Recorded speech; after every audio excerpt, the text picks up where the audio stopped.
Okay, Assalamualaikum to Dr. Salani binti Haji Abak.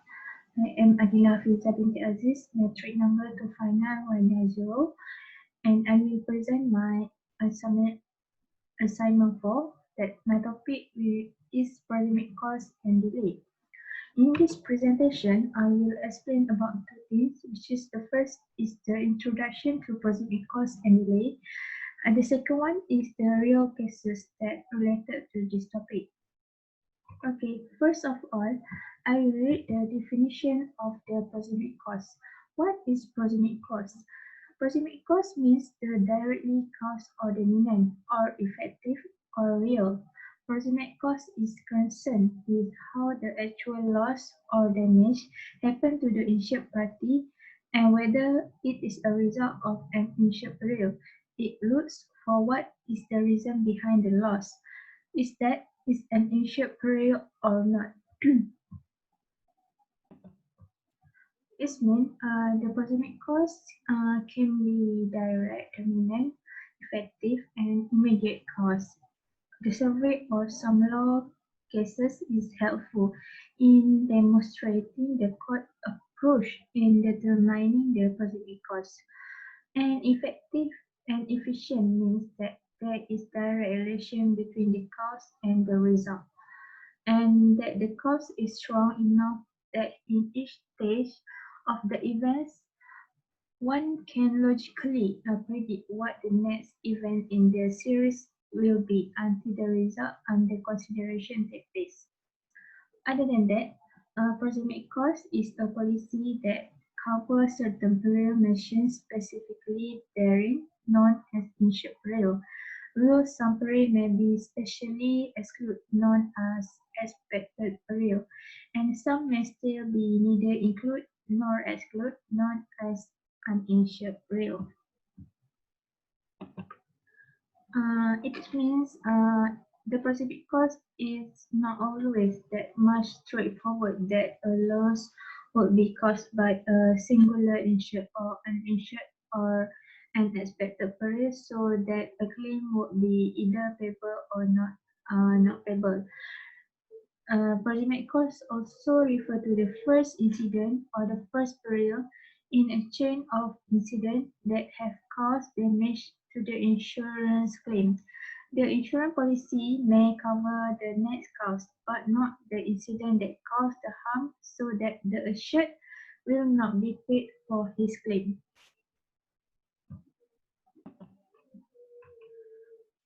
Okay.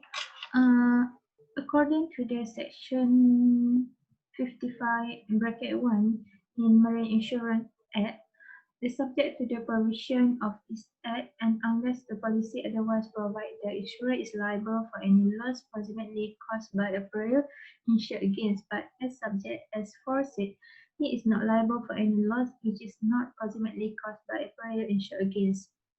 Under the Marine Insurance Act, Section 55, bracket 2, enumerated the losses which are not payable are: the first one is misconduct of the assured, second, delay, although the delay be caused by a peril insured against, and the third one is ordinary wear and tear, ordinary leakage and breakage, internal vice, or nature of the subject matter insured, or any loss presumably caused by rat and vermin, or any injury to machinery not presumably caused by maritime peril. Okay, we should remember that the insurer is only responsible for damage that related to the peril to the insured. The issue of the proximate cause has been discussed in many legal cases over the centuries, and according to the English law, the legal authorities are clear on the point that it is the proximate cause in effect that needs to be looked at rather than the necessarily proximate cause in time. Okay, next I will proceed to the concept of delay. Delay in marine adventure is an important and frequent phenomenon of maritime transport, and it affects various parties. Delay is also known as an awkward concept in the contract of cargo insurance, as the primarily against loss of or damage to the cargo, and delay does not of itself cause physical loss of or damage to the cargo. Okay, even a short delay in a shipment of cargo can cause a loss. Perishable cargo can deteriorate and lose some or all of its value. The market value of cargo may change over the course of days or weeks, and a merchant may consequently suffer losses as a result of the delay. Claim for delay are excluded unless a policy states otherwise. Delay is also therefore a maritime peril, which, although not expressly stated as a maritime peril, is incidental to the navigation of the sea and consequent upon the enumerated peril. Under the section 55, bracket 2, enumerated the loss caused by delay due to peril insured against are not payable. Okay, next is this is the first cases. Case one, just related to proximate cause and delay, which is the Ping versus Fleming. Fleming in the year 1819.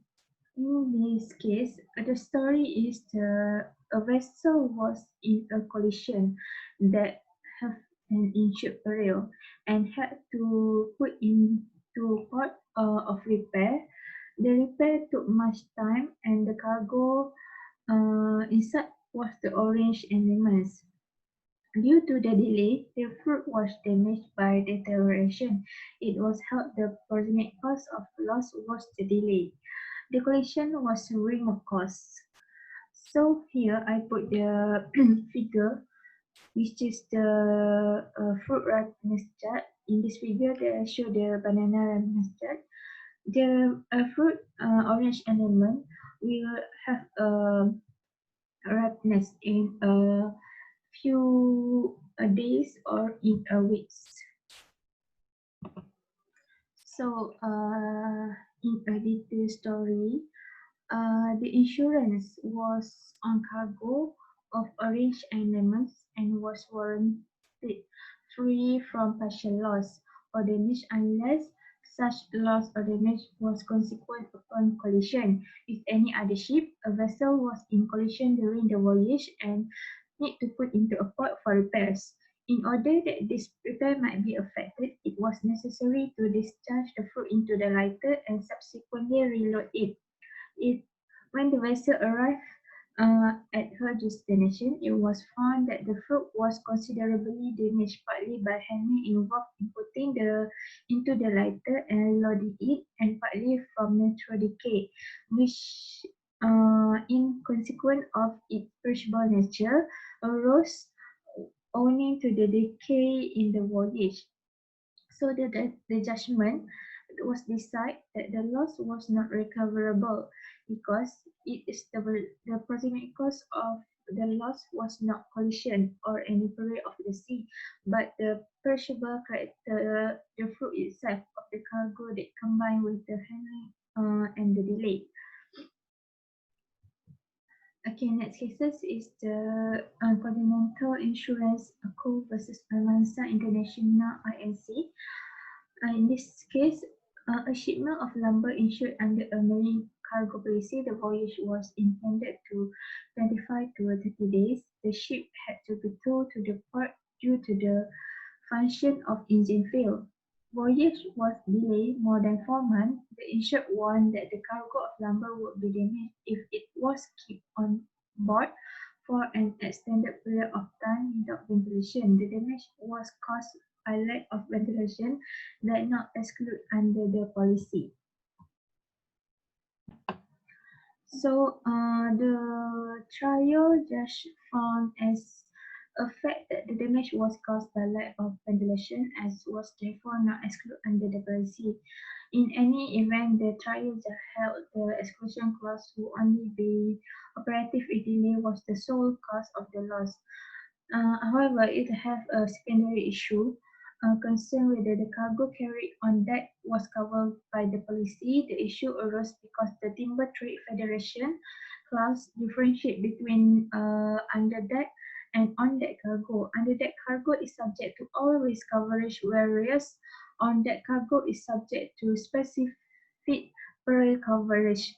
The damage was not caused by any of the specific peril applicable to the on-deck cargo, and therefore it appeared that the deck cargo should not be covered. However, the trial judge found that there was an ambiguity in the policy when read together with the certificate of insurance, in that it was not clear whether on on-deck bill of lading was required to have been issued to bring into effect the on-deck clauses.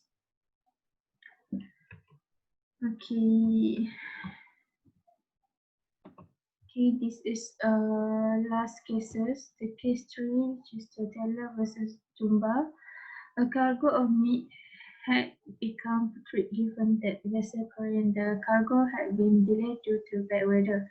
The meat is in no way affected or injured by the seawater, however, had to be jettisoned because of the damage. It was held by the court that the reason why the goods deteriorated was delay on the grounds that it was not among other perils.